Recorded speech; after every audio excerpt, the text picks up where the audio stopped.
What if I told you that Michael Jackson and Whitney Houston once spent 18 months trying to record together? What if I told you that their duet was finished, mixed, and ready for release? And what if I told you that the reason you've never heard it has nothing to do with music and everything to do with two egos too large for the same studio? The untold story of pop music's greatest what if starts here. The rivalry began before they ever met. In 1985, as Whitney Houston's debut album shattered records and redefined crossover success, Michael Jackson watched from his pop throne with growing unease. For 5 years since Thriller, Michael had enjoyed undisputed supremacy as the world's biggest entertainer. Whitney's emergence represented the first genuine threat to his commercial and cultural dominance. But this wasn't just about sales figures. Michael Jackson and Whitney Houston were fighting for the soul of black popular music in America. Michael had systematically broken racial barriers in popular music. MTV's initial refusal to play black artists became irrelevant when Billie Jean forced integration through popularity. His success created space for other black artists, but it also established him as the gatekeeper who determined which artists deserved crossover success. Whitney's arrival disrupted this hierarchy.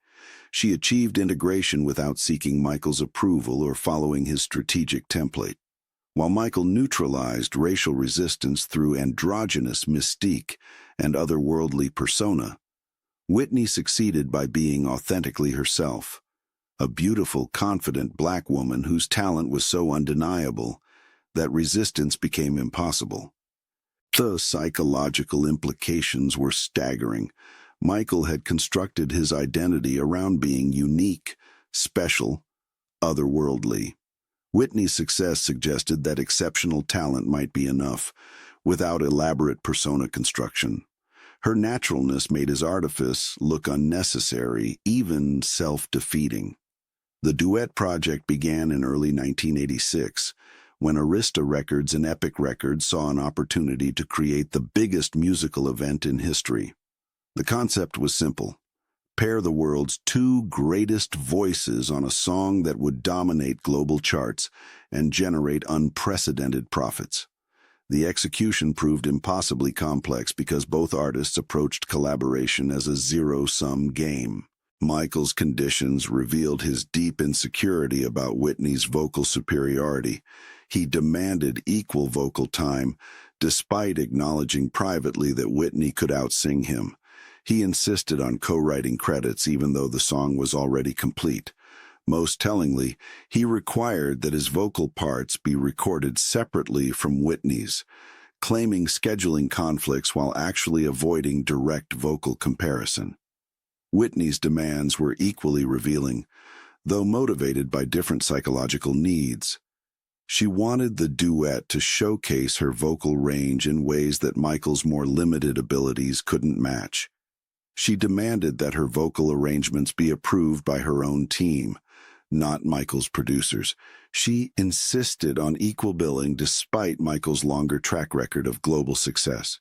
Every negotiation became a battle over artistic territory that neither participant could afford to concede.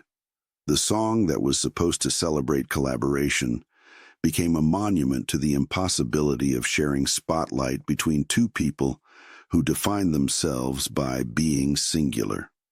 The recording sessions, when they finally began in July 1987, were exercises in passive-aggressive warfare disguised as professional collaboration. Michael arrived with an entourage designed to demonstrate his importance. Whitney responded by bringing her own team of equal size and prominence. The studio became a battlefield where every decision carried symbolic weight. Michael's perfectionism became a weapon for controlling the creative process. He demanded dozens of takes for vocal parts that Whitney nailed in 1 or 2 attempts. His meticulous attention to detail became a strategy for delaying progress until Whitney's patience ran out. Whitney's vocal power became her primary means of psychological warfare against Michael.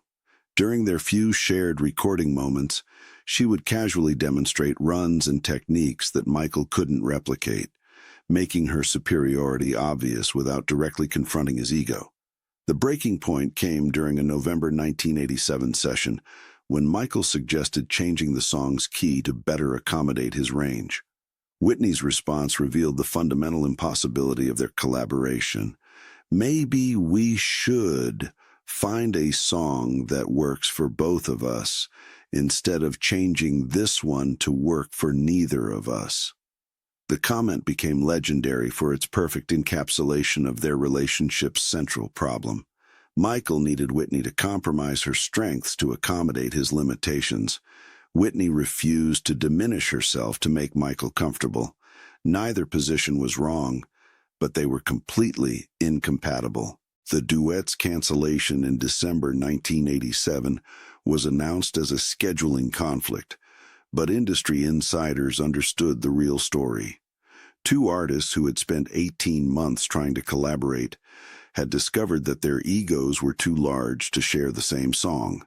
But the rivalry's most damaging phase began after the duet's collapse, when both artists began competing directly for cultural supremacy. Michael's 1987 album Bad and Whitney's 1987 album Whitney became opposing manifestos in their undeclared war for pop music dominance. The chart battle that followed became the most intense commercial competition in music history.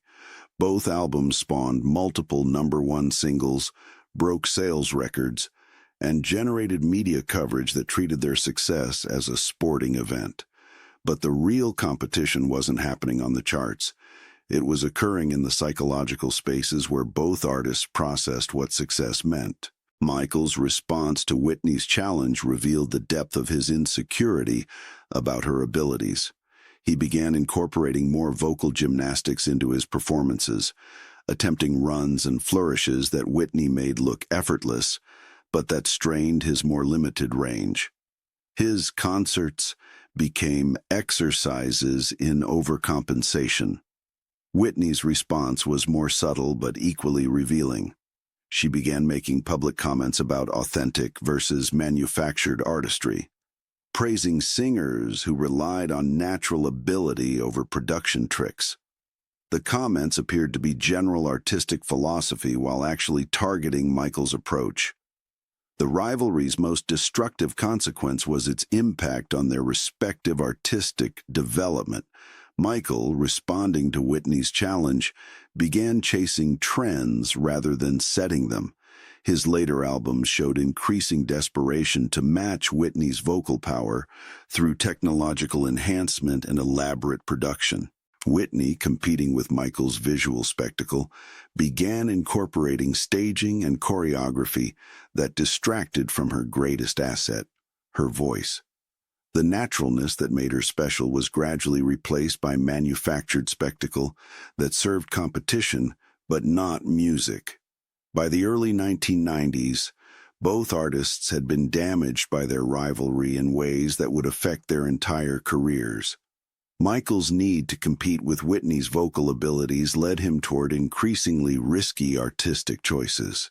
Whitney's attempts to match Michael's visual innovation pulled her away from the gospel-rooted authenticity that had made her special. The tragic irony was that both artists were naturally suited for collaboration rather than competition. Michael's innovative production sense could have provided perfect frameworks for Whitney's vocal abilities. Whitney's emotional directness could have grounded Michael's tendency toward abstract artistic concepts. Instead, they spent a decade destroying each other's confidence through competition that served no one's interests except music industry executives who profited from their rivalry.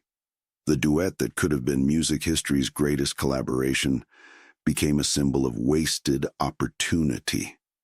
When Michael Jackson died on June 25, 2009, Whitney Houston's public statement revealed the complexity of emotions their relationship had generated. "I will always love Michael Jackson, the king of pop. His legacy will live on forever." The words appeared to be simple tribute but actually represented Whitney's final victory. She had outlasted her rival while maintaining superior vocal abilities. Whitney's own death 3 years later closed the book on one of music history's most fascinating and destructive relationships. Two artists who should have been natural collaborators instead became cautionary tales about how professional competition can override artistic possibility. Today, when we listen to their solo work from the 1980s and 1990s, we can hear the shadows of their rivalry in every song. Both artists were shaped by competition with each other in ways that ultimately limited their artistic development. The Lost Duet remains music history's greatest what if, a collaboration between two perfect voices that could have created something transcendent, but instead became a symbol of everything wrong with celebrity culture and artistic ego. The king of pop and the voice spent 20 years trying to destroy each other when they should have been creating magic together. In the end, they both lost something more valuable than any chart position. They lost the music that only they could have made together.